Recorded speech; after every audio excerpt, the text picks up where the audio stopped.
Hey guys, അപ്പം നമുക്കിന്നൊരു വിഷു വ്ളോഗാവാം. വിഷു കഴിഞ്ഞിട്ട് ഇപ്പോൾ ഏകദേശം ഒരു 10 ദിവസമൊക്കെ ആയി കാണുമല്ലേ.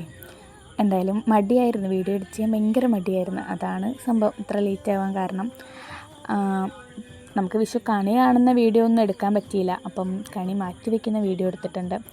ആദ്യം ഞാൻ വെച്ചിരുന്ന കണിയൊക്കെ ഒന്ന് വൃത്തിയാക്കി വെച്ചു. ഞാൻ വൃത്തിയാക്കുന്ന ഇടയിൽ അച്ഛൻ ചായ കുടിക്കുന്നുണ്ടായിരുന്നു. പിന്നെ ഞാൻ ഫുൾ അവിടെ നിന്ന് നല്ല ഫ്രഷായിട്ട് ക്ലീൻ ചെയ്തെടുത്തു. അവിടെ ഒരു പൊടി പോലും ഇല്ലാണ്ട് ഇങ്ങനെ നല്ല രീതിയിൽ ക്ലീൻ ചെയ്തെടുത്തു. അച്ഛൻ ചായ കുടിയൊക്കെ കഴിഞ്ഞ് പിന്നെ പടക്കം പൊട്ടിക്കാൻ പോയി. അച്ഛനവിടെ പടക്കം പൊട്ടിച്ചുകൊണ്ടിരിക്കുമ്പോഴും ഞാനിവിടെ ക്ലീനിങ്ങിൽ തന്നെയായിരുന്നു. പടക്കമൊക്കെ പൊട്ടിച്ച് കഴിഞ്ഞ് അങ്ങനെ അമ്മ നമുക്ക് വിഭവസമൃദ്ധമായ സദ്യ ഉണ്ടാക്കിയിട്ടുണ്ടായിരുന്നു. സദ്യ എന്നൊക്കെ പറയും നല്ല നോൺ വെജൊക്കെ അടങ്ങിയ നല്ല സദ്യയായിരുന്നു. നല്ല ഒരു സദ്യ. ചോറ്, സാമ്പാർ, അവിയൽ, തോരൻ, ചിക്കൻ, മട്ടൻ, പായസം, ഈ ഇഷ്ടം പോലെ വിഭവങ്ങളുണ്ടായിരുന്നു. എന്തൊക്കെ ഉണ്ടായിരുന്നു എനിക്കിപ്പോഴും ഓർമ്മയില്ല.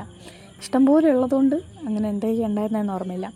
സദ്യയൊക്കെ കഴിക്കുന്നതിന് മുന്നേ നമുക്കൊരു ചെറിയൊരു പരിപാടി ഉണ്ടായിരുന്നു. ഈ മരിച്ചു പോയവർക്ക് വെച്ചു കൊടുക്കുക എന്നുള്ളൊരു സിസ്റ്റം ഉണ്ടായിരുന്നു ഇവിടെ. ഈ ഇങ്ങനത്തെ ആഘോഷ ദിവസങ്ങളിലാണ് പൊതുവെ വെച്ച് കൊടുക്കാറുള്ളത്. അപ്പം അങ്ങനെ വെച്ച് കൊടുക്കലും കാര്യങ്ങളൊക്കെ കഴിഞ്ഞതിന് ശേഷമാണ് നമ്മൾ സദ്യ കഴിക്കാൻ വേണ്ടിയിരുന്നത്.